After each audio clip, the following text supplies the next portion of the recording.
This is my super cheap Nissan 350Z. I bought it at an auction for way under the market value. But of course, it does need some things fixing. It's losing power because it's had the wrong parts fitted after a crash. It hasn't had a proper engine service in 3 years. The exhaust is very boomy.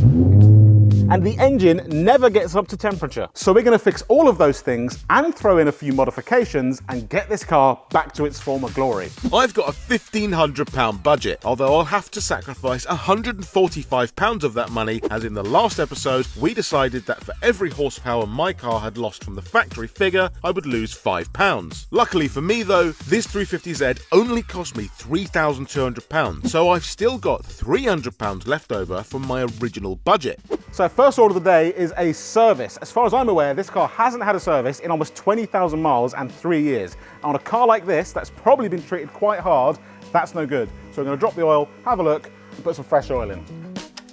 Clean work. That was a very clean pull, Will. Colour's not terrible. So potentially it's been changed in the last 20k. So yeah, someone just didn't have a receipt for it. He didn't put it in a stamp. Or it's burning oil in that time and he's kept topping it up and this is fresh. See, I like the way that sounds. So that doesn't look bad at all. It doesn't look as old as 20,000 miles or 3 years. So that's a plus, but we'll get new stuff in there, new oil filter, and away we go. Right, oil in. No, drain plug in. While we were under the 350, we drained the coolant ready for our first fix. Ooh, that's coolant on the hands. That's never a nice feeling. There it goes down the arm. Bro's got a kidney stone.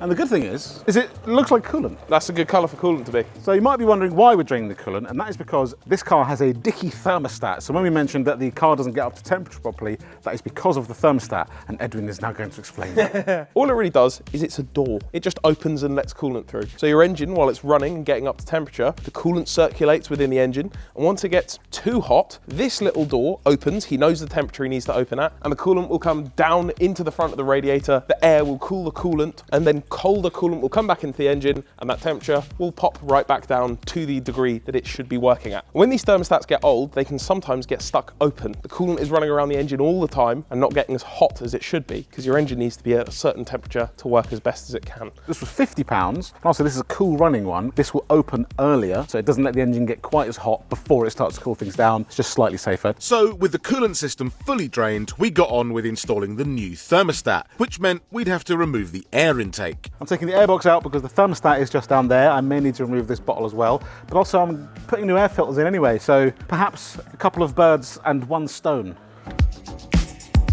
So a blueprint filter came out and I'm putting blueprint filters back in. There are 2 in this car, we'll get to that in a bit. So a massive thank you to Blueprint. If you're looking for OE matching parts, Blueprint and Febby Bilstein, they're your boys for all the parts. All of the service bits I'm using today are all Blueprint or Febby Bilstein. So let's slap this back in his box. New filters in, we got on with removing the old thermostat. Your pipe is so stiff, Will. Please don't break my pipe. I'm trying my best not to. Wait, what the f has it got to? What the f? So this was here, the Jubilee, undid that, took him off, and went, cool, Mr. President, there has been a second clip. They just didn't change the thermostat, they thought if I put another clip on it, It has to work. yeah, surely it gets up to temperature. Clean work, Will. Pop. Only a little. So if we take a look at the new part, we can see that I can't see anything.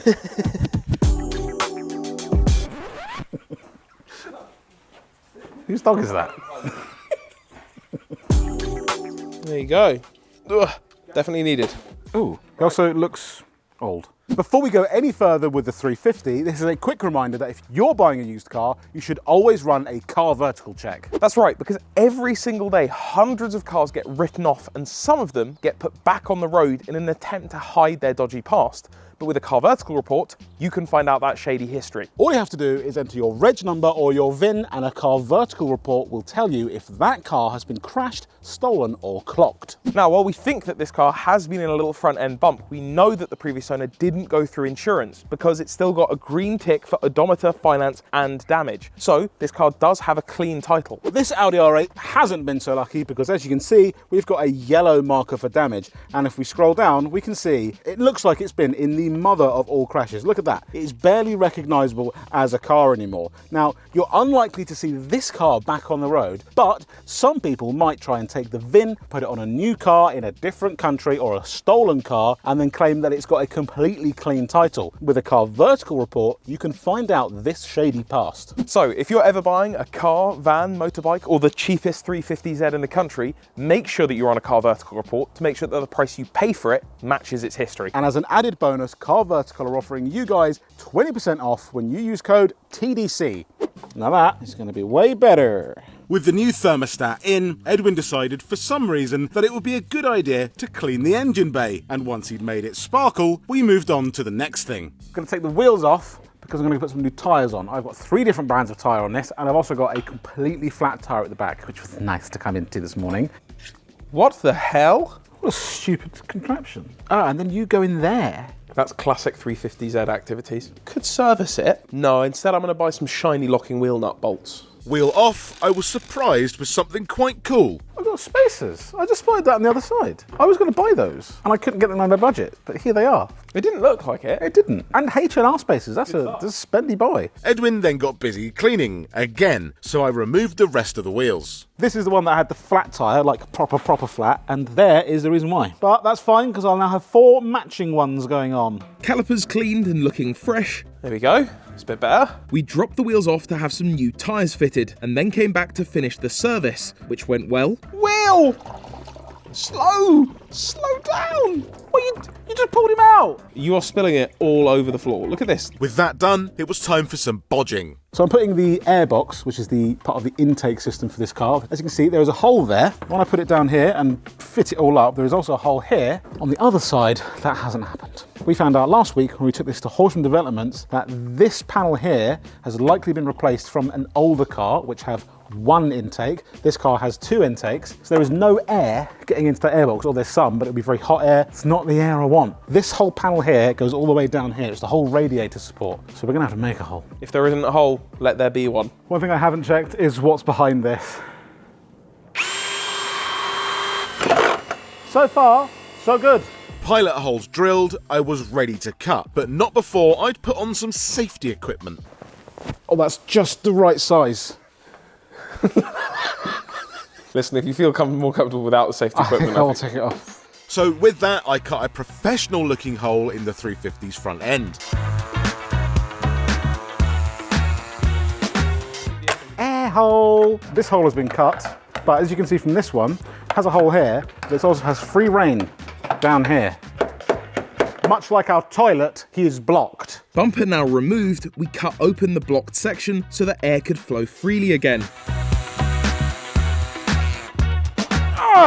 So that is the hole cut. It's not similar, but it's in the same area, same kind of size as well. Why didn't you buy a new one? I actually couldn't find one with both holes, but the one on here, some of them are 3, 4, 5, some of them are 600 quid. Even one for this correct car would probably be pushing up towards £1,000. Yeah, I could have sold this, but it's going to be a few hundred quid. Also worth noting is that obviously, I think this may have been in a bump, a very small crash. Car Vertical won't have spotted this because they probably didn't go through the insurance. He was 21, right, when he owned this car or something like that? So if he had a crash in this, and he told his insurance, No matter how small. doesn't matter, he would have been ruined for it. So those kind of things, they don't go through insurance unless you got scouts on the road going, he's just had a crash. No one's ever going to know. People cover it up. Those things are hard to find. That is when you need to be eagle-eyed, like we weren't. No. Front end put back together, it was time to fix the 350Z's noise problem. Next up for the 350 is to remove this back box delete. Now this isn't the worst job, it's quite nice. It's not loud, but it's a bit boomy. It's just not the right noise. I think you can do better with a better system. 350 people though, loving this sound. You tell them it's antisocial, boomy, it'll give you a headache. It's a straight pipe, it's deleted the back box. Everyone will hate you. Yeah. Sold. So I've got an even better system, a properly made system from a proper brand. This is a Scorpion system from the cat's back. So that is that white piece up there, then the cat back section, into an actual back box. Into very Will spec tips. Big tips are Will's forte. 567 quid for the cat back. It's tough on my budget. Hold on.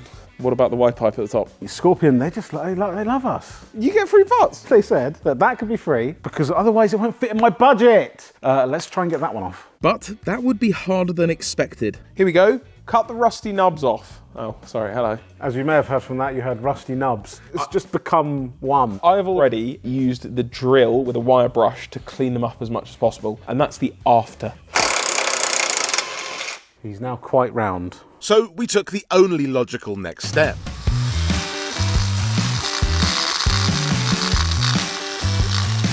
Clean work.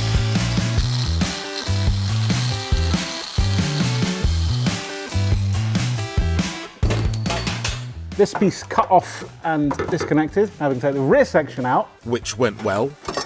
Ah! What's all that then? This 350 is pretty excited for getting new exhaust on, I'll tell you what. Yeah! Who wants to buy the Top Gear exhaust? Made by Jeremy Clarkson himself? Not true at all. A few of you commented that you had Top Gear exhausts. It is a proper business that makes nice exhausts. Not as nice as the Scorpion. Stop. You get me in trouble. They're in bad condition. Well, we saw this before. I don't think I actually made it into the video before we mentioned this, but that is speed bumps at speed season. When a flexi blows, it makes a really horrible noise. Ugh, it's a terrible noise. It'll be nice to get rid of those. And after some more cutting, they were gone. Ow, that did hit my head, but oh well. With the old boomy exhaust out, we removed what was left of the seized bolts, There he goes. and I got the shiny new Scorpion system in. It's the next morning. Ben has gone home to edit some of this video, which means that Edwin is now behind the camera. The exhaust is fitted, got it all together last night, just finished up some bits this morning. You know what I describe that as? Rambunctious. The Scorpion exhaust is actually a nice exhaust. So putting it all in, it just fit. First start, and it's a cold one. That is Much better. That's so much better. That is like considerably That's so much better. quieter, but in a good way. First rev, it's now up to temperature. Oh, a slightly different tone. Yeah, that sounds more Need for Speedy. Yeah. Ooh, Happy? that is so much better. Okay, so next up is the wheels. They really kind of need a refurb and a proper clean, but that wasn't in my budget. I would have also liked new wheels, but it wasn't in my budget. Previous owner put these center caps on. Also, someone put Z on the badges. Someone basically took every single Nissan badge of this. Be proud, man. It's a Nissan. Get over it. I've bought new center caps. £8. That's so much better. After a clean, these wheels are going to come up really, really nice. They're not perfect, but they will look better. You'll also notice new tyres. These are Accelera PHIRs. I would like some wider wheels maybe with some nicer track tyres, some fancier looking stuff, but the exhaust was most important for me. And also I've got a big chunk of my budget coming later in the video as well, so I wanted to save something for that. We do have a discount code for Tyre Streets. We always use Tyre Streets for all of our tyre stuff. It's not just Acceleras that they do. They've got Michelins, they've just got Continentals, they've got loads. They've got off-road tyres, track tyres, road tyres, drift tyres, which we might have to test out at some point. But these will be good enough for me. I then went to put the wheels back on and noticed something quite worrying about the previous owner's wheel setup. So the fronts are narrower and they sit inside a little bit more. Basically, you should have the same on the front and then the other two on the back. Now, I could tell which ones had been on the front because they're the ones with loads of brake dust on them. These are the two that were on the rear. Very clean. This one says front and this one says rear, but these are both the clean wheels from the rear of the car. So I had not only different tyre brands on every corner pretty much, I also had the wrong wheels. If this was a four-wheel drive car, it would be having issues probably at that very stage. upset. So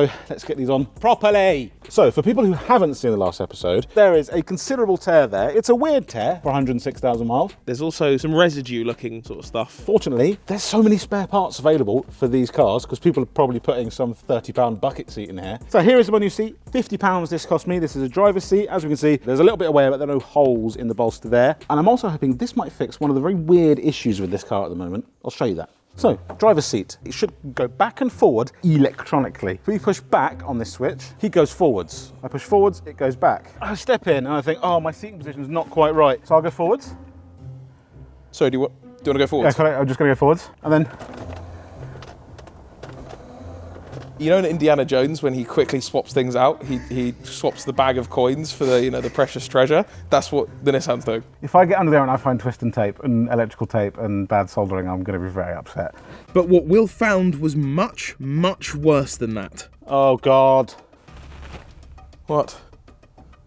Oh no. Uh-oh. Oh, it's for that Y pipe from earlier. That's good to find in your car. You like to see that, don't you? If you were a doctor or a pharmacist and you recognise this blue pill, Tell us what it means. With Will now full of energy, he removed the seat in record time and discovered what the likely cause of the electrical issue was. You join me cross-legged on the floor. There's wiring here that doesn't look too factory because it's two different lengths of wire and someone has joined it in the middle. Doesn't look too Nissan to me. Everything else is basically exactly the same on these seats, but the connectors for the airbag, as you can see, are slightly different. I'm going to put the wiring from the new seat into the old connector because it will fit, and then this should be nice and easy. No cutting, no soldering, no messing about. New seat in, I tested to see if the issue had been resolved. Now, the front switch goes back when I go back. it does it correctly. Here we go. Actual moment of truth.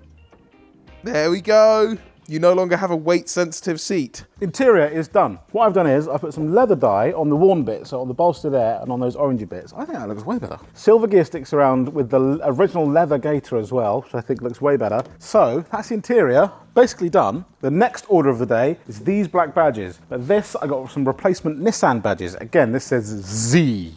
You got some fishing wire. You going fishing? And I've masked up with Top Dead Center tape, which you can buy from topdeadsea.com, as well as t-shirts and gloves. We got lots of gloves. Old badge removed, I cleaned up the residue with a cool new tool. This is a toffee wheel. It is not made of toffee. This is designed so that you can put it on paint. It won't burn through paint.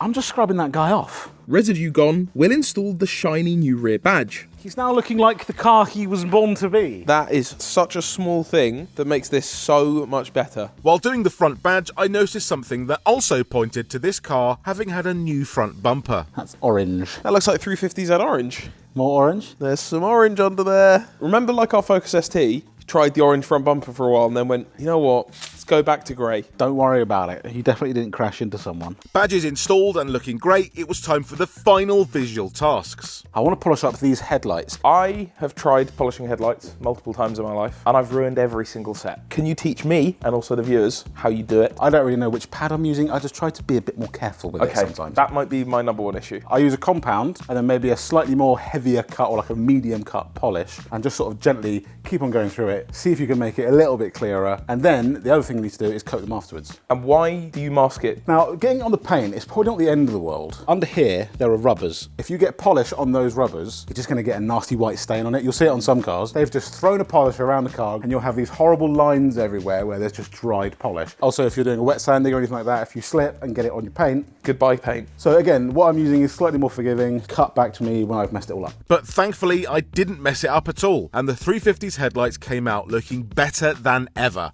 Now, would you look at that? That is already a big difference. At what point do you introduce the scuffs and scratches that I like to put in them? On the third go. The third go. Yeah, and then you just want to coat those scuffs with the protection. So they stay in there. So they stay in there. With the headlights looking genuinely great, Will installed a new number plate and then moved on to the final visual touch, giving the 350 a proper clean.